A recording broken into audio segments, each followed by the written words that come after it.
I would like to begin with the Zen story. It is said that a Zen master was walking by the river, and his new disciple, who had just joined the monastery, asked the master this question: "Master, how deep is this river?" Master pushed him in the river.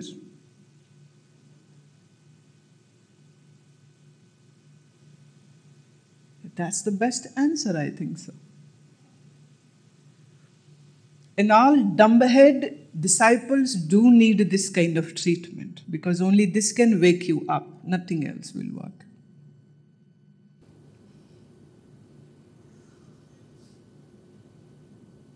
Mind is so clogged, closed, dead, that it doesn't listen to anything.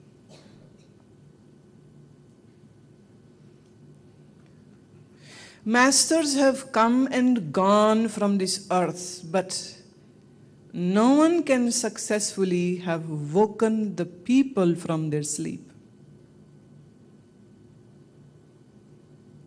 Every master, whether it was Buddha or Mahavir, or Guru Nanak or Kabir, whether it was Sri Krishna or all the sages from Vishwamitra, Vashishta, Agastha, the name goes on and on, the list is too big. The masters came, did their work, and then left the earth, left their mortal bodies, but people are still stuck. So I always say people are greatest warriors than the masters, because you defeat even them.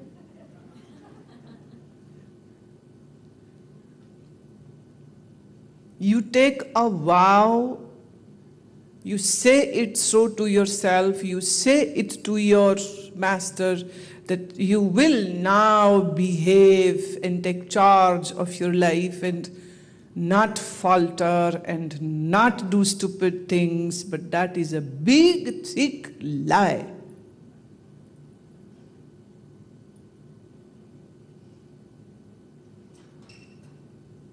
But I am reminded of another story.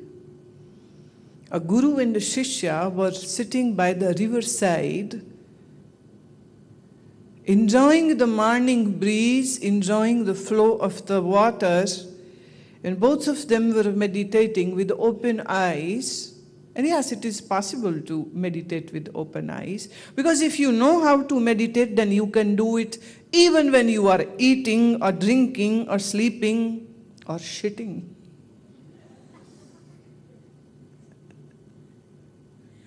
Or talking or walking or laughing or crying. And if you don't know how to meditate, then you may go to Haridwar, shave off all your hair, mundita, and wear ochre clothes, wear a lion cloth, leave all possession, leave all family, live on the rock, drink just the water and eat just the leaves, sit in Padma Asana, and yet your mind would be jumping like a frog.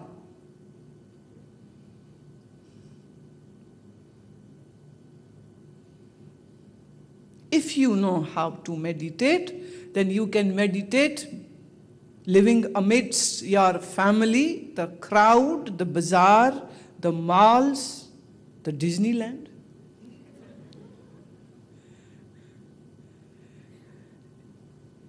And yet remain unattached, integrated, firm, concentrated, centered in your being, happy. So if you know, that's a big if you know. then. And if you don't know, then you may sit with your Krishna idol whole day, or you may sit with your Durga Mata whole day, or you may sit with Sri Ramchandra's photo whole day, or you may sit with statue of Mahavira all day and watch their faces and do all the ritualistic offerings, and still your mind is boggled by desires and your mind is still disillusioned and you are still lost. But yes, you will gain great respect from the family and society. Oh, bada bhakt hai ye to. Sara din bhakti karta rehta hai. Nonsense.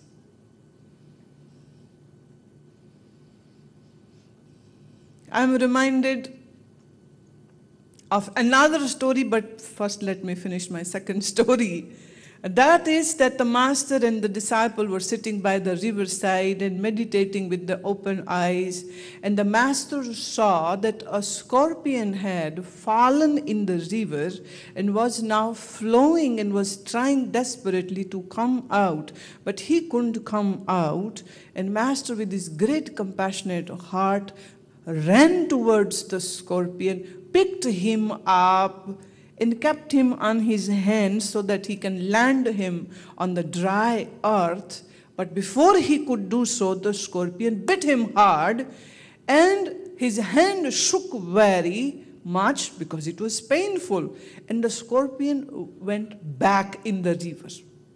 Now he is again drowning and again struggling, and seeing that, master again ran to help the scorpion from saving him and not getting drowned, and again picked up the scorpion, and the scorpion bit him again, and he fell back again in the river.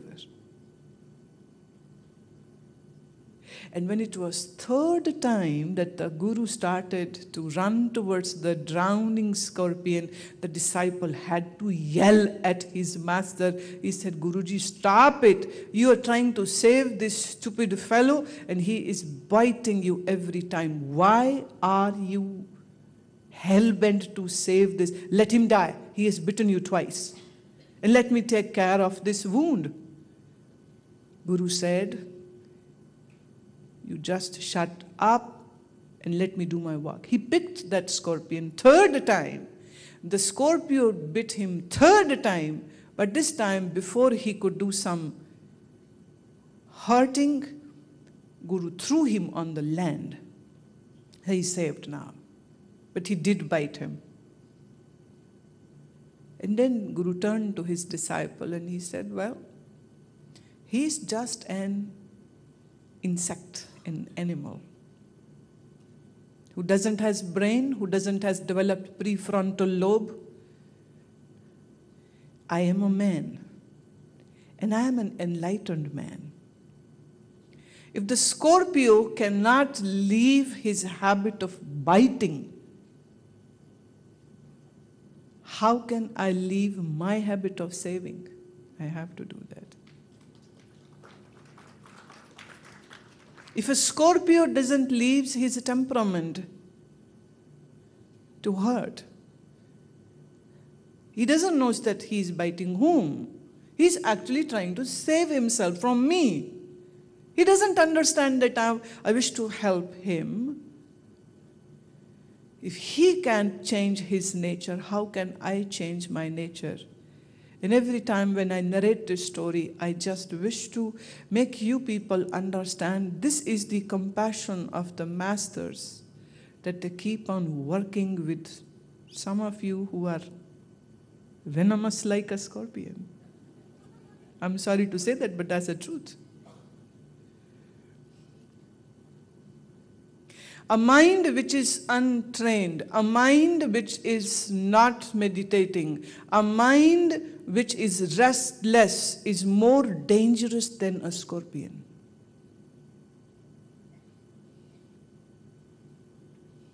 Scorpion can only bite you and spread his poison in your bloodstream. But when an evil-minded human being wishes to hurt someone, then that person can do the real big damages. Just imagine, just recall how much damage one person, Adolf Hitler, did to Jews. How much damage Stalin did to Russian people. How much damage did Mao Zedong did to the Chinese people. All old and sick and disabled were killed because they are of no use.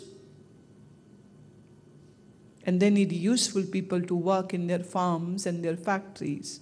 So all the older generation was simply wiped out.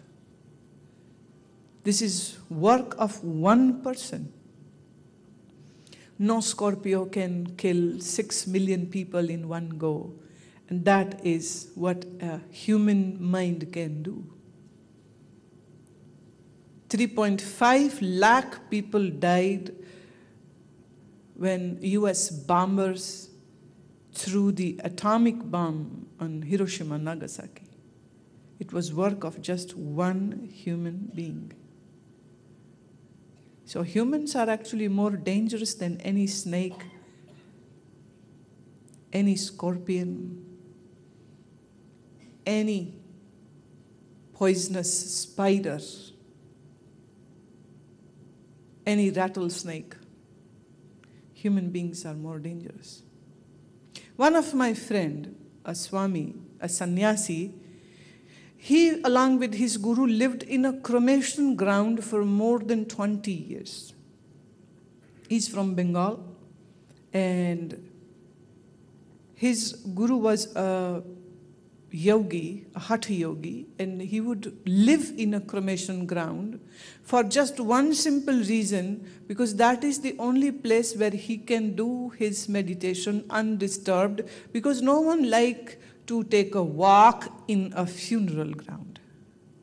You may go to a park, a garden by riverside, or any other place, but never to a cremation ground. And in those days, the number of people was less. In one village, there might be 100 people or 200 people. And how many would die in one day? So just occasionally somebody would die, and then the people would come, burn the body, and run back to their homes and shops.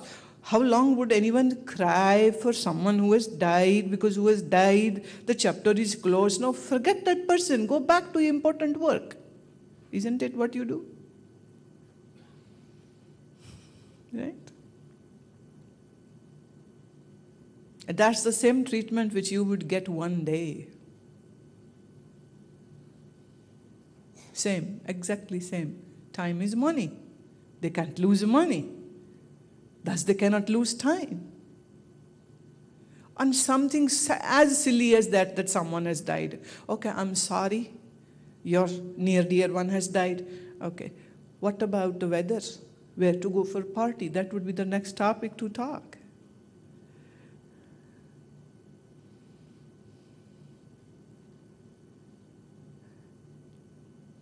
The humanity had been blinded with its ignorance, darkness, ajnanata, so much so that all the masters I see have kind of failed. Failed, I'm saying. It's a big statement, but that's true.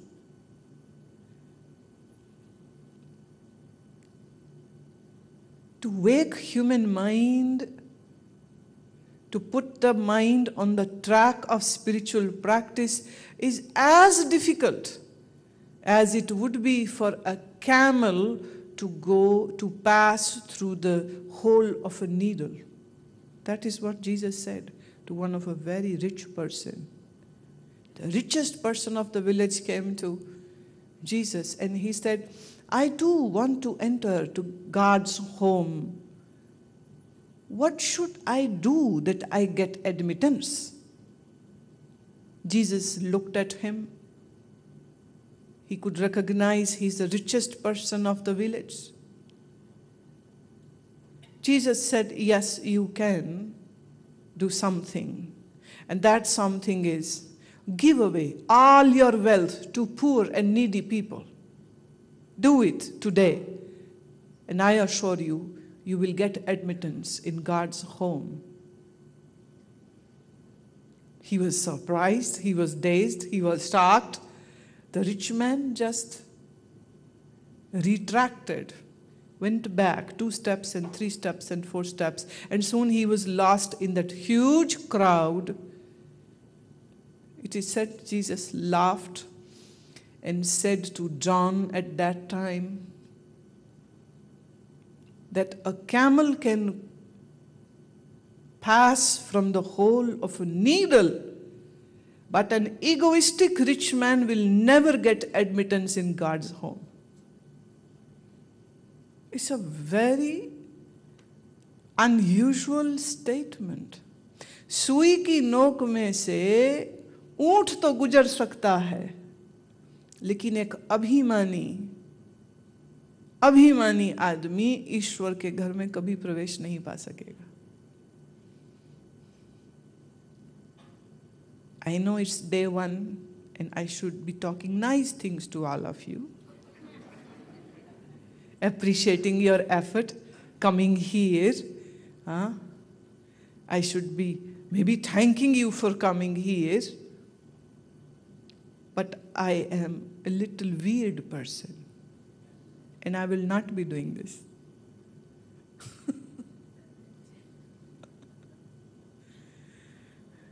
And I'm going to maybe offend you more by saying this. Please have a look in your mind that you are egoistic of what things.